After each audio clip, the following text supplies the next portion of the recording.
નમસ્કાર મિત્રો, મારી આ યુટ્યુબ ચેનલ પર તમારું સ્વાગત છે. મિત્રો, મહાન છત્રપતિ શિવાજી મહારાજ જેમના જીવન અને તેમનો જે ઇતિહાસ રહ્યો છે તેના વિશે આજે આપણે અભ્યાસ કરીશું. તો ચાલો જોઈએ મિત્રો આગળ.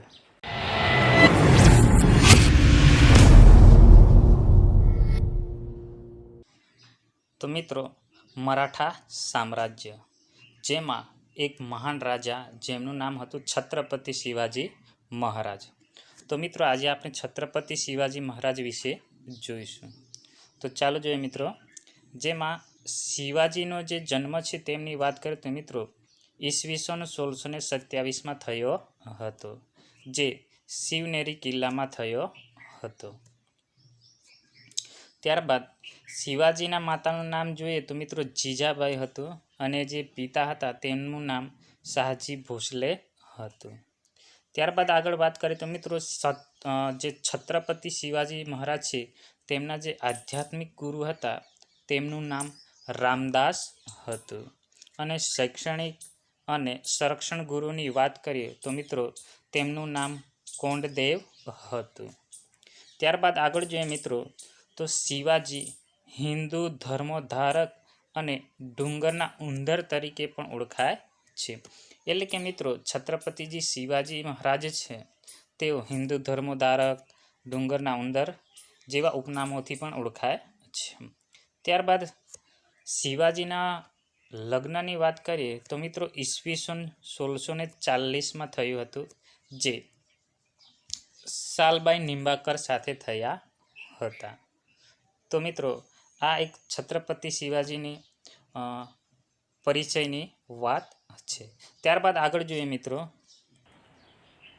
શિવાજીની વાત કરીએ તો તેમના જે દરબાર છે તેમાં મરાઠી ભાષાનો ઉપયોગ થતો હતો. અને મરાઠી જે ભાષા છે તો મિત્રો તે મહારાષ્ટ્રમાં બોલાય છે. ક્યાં બોલાય છે મિત્રો? મહારાષ્ટ્રમાં.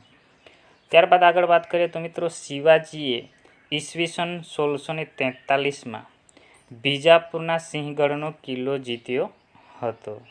ત્યારબાદ 1646ની અંદર તેમને તોરણાનો કિલ્લો પણ જીત્યો હતો. ખાસ યાદ રાખજો મિત્રો, 1643માં બીજાપુરનો સિંહગઢનો કિલ્લો તથા 1646માં તોરણાનો કિલ્લો જીત્યો હતો.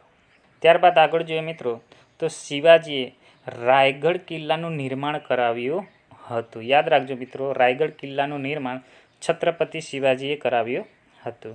ત્યારબાદ 1656માં રાયગઢને પોતાની રાજધાની બનાવી હતી. યાદ રાખજો મિત્રો, રાયગઢ જે કિલ્લો છે તેનું નિર્માણ પણ છત્રપતિ શિવાજીએ કરાવ્યું. ત્યારબાદ તેને પોતાની રાજધાની પણ બનાવી હતી.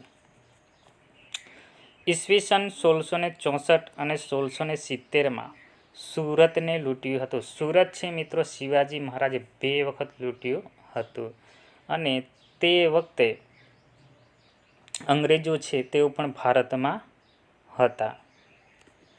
ત્યારબાદ આગળ જોઈએ મિત્રો તો સુરતને 1664 અને 1670માં 2 વખત લૂંટ્યું, અને ત્યારે રાતવાસો તેઓ પારાનેરના ડુંગરમાં કરતા હતા. ત્યારબાદ આગળ જોઈએ મિત્રો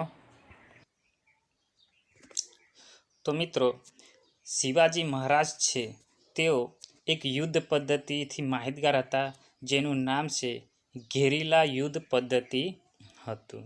ત્યારબાદ આગળ વાત કરીએ તો મિત્રો 1674માં રાયગઢના કિલ્લામાં, રાયગઢ કિલ્લો એટલે કે મિત્રો આ કિલ્લાનું નિર્માણ પણ છત્રપતિ શિવાજીએ જ કરાવ્યું હતું, અને પોતાની રાજધાની પણ એને જ બનાવી હતી. અને એ જ કિલ્લામાં વિશ્વેશ્વર ભટ્ટે શિવાજી મહારાજનો રાજ્યાભિષેક કરાવ્યો હતો.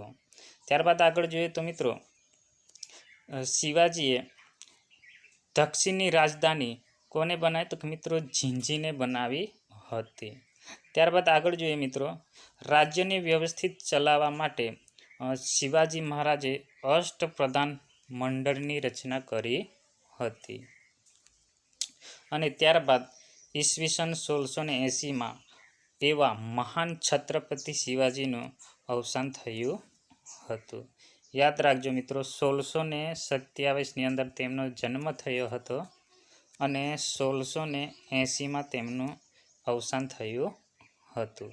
આ સમયગાળા દરમિયાન મરાઠા સામ્રાજ્યનો ઘણો બધો વિસ્તાર છત્રપતિ શિવાજીએ કરી દીધો હતો. ત્યારબાદ મિત્રો આપણે છત્રપતિ શિવાજી મહારાજના અષ્ટપ્રધાન મંડળની જે રચના છે તેની વિશે થોડીક માહિતી મેળવીશું. શિવાજીનું અષ્ટપ્રધાન મંત્રી મંડળ, જેમાં પેશવા એટલે કે પ્રધાનમંત્રી, તેઓ રાજ્યનો વહીવટ અને આર્થિક વ્યવસ્થા સંભાળતા હતા. ત્યારબાદ વાત કરીએ તો મિત્રો અમાત્ય એટલે કે મજમુદાર, જેઓ નાણાં મંત્રી તરીકેનું કાર્ય કરતા હતા. ત્યારબાદ સર-એ-નૌબત એટલે કે સેનાપતિ, જે સૈન્યના વડા એટલે કે પ્રમુખ હતા. ત્યારબાદ વાક્યાન્વિસની વાત કરીએ એટલે કે ગુપ્તચર તરીકેનું કાર્ય કરતા હતા. ત્યારબાદ સુમંતન એટલે કે દબીર, જેઓ વિદેશ મંત્રી તરીકેનું કાર્યભાર સંભાળતા હતા. ત્યારબાદ આગળ જોઈએ તો મિત્રો ન્યાયાધીશ એટલે કે ન્યાય બાબતોનો જે વડો હોય તેને ન્યાયાધીશ તરીકે ઓળખવામાં આવે છે. ત્યારબાદ પંડિત રાવ એટલે કે તેઓ ધર્મ અને દાન જેવી બાબતોનો પ્રમુખ રહેતો હતો. ત્યારબાદ છેલ્લું જે ચીટનીસ એટલે કે સુરનવીસ, જે પત્ર વ્યવહારનો અધિકારી તરીકેનું કાર્ય કરતો હતો.